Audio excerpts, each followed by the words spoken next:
Film की शुरुआत होती है और हम एक लड़की को देखते हैं जो कि समुद्र में बहकर एक आइलैंड के किनारे पर आ गई थी। इस लड़की का नाम जेन होता है और इसके साथ इसका फ्रेंड ब्रैड भी यहाँ बहकर आ गया था। वो उसके पास जाकर उसे चेक करती है तो पाती है कि वो बुरी तरह से जख्मी था और कुछ ही देर में वो मारा जाता है। ये देखकर वो काफी परेशान हो जाती है और बाद में उसकी बॉडी को वहीं पर छोड़कर वो उस आइलैंड को एक्सप्लोर करने लगती है।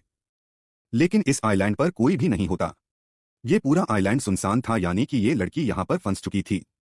इसके बाद जब वो आइलैंड में अंदर जाती है तो उसे एक जगह पर एक थैला मिलता है जिसके अंदर उसे एक लेडीज का पर्स और कुछ बच्चों का सामान मिलता है। यहाँ उसे एक मेडिसिन भी मिलती है जिसमें फॉर की डेट लिखी हुई थी, जिससे जेन को समझ आता है कि बहुत सालों पहले शायद यहाँ कोई आया था। उसे सामान में माचिस भी मिलती है। उसे वो अपने पास रख लेती है और वापस समंदर के किनारे आती है। उसे वहां पर गिरा हुआ एक बड़ा सा खोखला पेड़ दिखता है। ये देख जेन को आइडिया आता है कि रात में वो अपनी सेफ्टी के लिए इसे सोने के लिए यूज कर सकती है। खैर यहाँ पर जेन अपनी पहली रात गुजारती है और सुबह होने पर उठकर वो देखती है कि समंदर के किनारे कई सारी मछलियां बहकर आ गई थीं। उसमें एक छोटी शार्क भी थी जिसका आधा शरीर खाया हुआ था। वो यहाँ से अपने खाने के लिए कुछ मछलियां ले लेती है। तभी जेन की नजर एक जगह पर जाती है जहां पर कि 3 लोगों की कब्र थी। ये देखकर जेन अपने दोस्त के लिए भी एक ग्रेव खोलती है क्योंकि उसके दोस्त की बॉडी सड़ने लगी थी। खैर अगले दिन जब आइलैंड का चक्कर लगा रही होती है तो वो देखती है कि किसी ने उसके दोस्त की बॉडी को निकालकर आधा खा लिया है।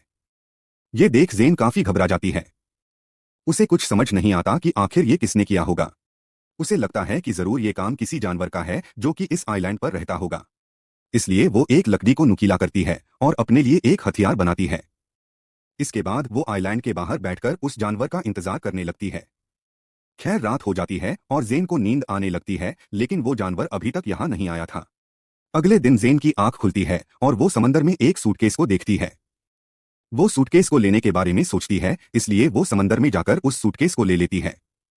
तभी उसे नीचे कुछ महसूस होता है, इसलिए वो नीचे जाकर देखती है तो यहाँ पर उसे एक बड़ा सा होल दिखता है जिसे देखकर वो काफी हैरान हो जाती है। खैर अब वो बाहर आकर उस सूटकेस को खोलकर देखती है। उसके अंदर उसे कुछ जूते और कुछ कपड़े मिलते हैं जिन्हें वो पहन लेती है। जब रात होती है तो जैन उस सामान को चेक करने लगती है और उसे उसमें कुछ फोटोज दिखते हैं। वो उन्हें देखने लगती है और समझ जाती है कि यहाँ पर कोई फैमिली छुट्टियां बिताने के लिए आई थी, जिसमें एक कपल और उनके 2 बच्चे थे।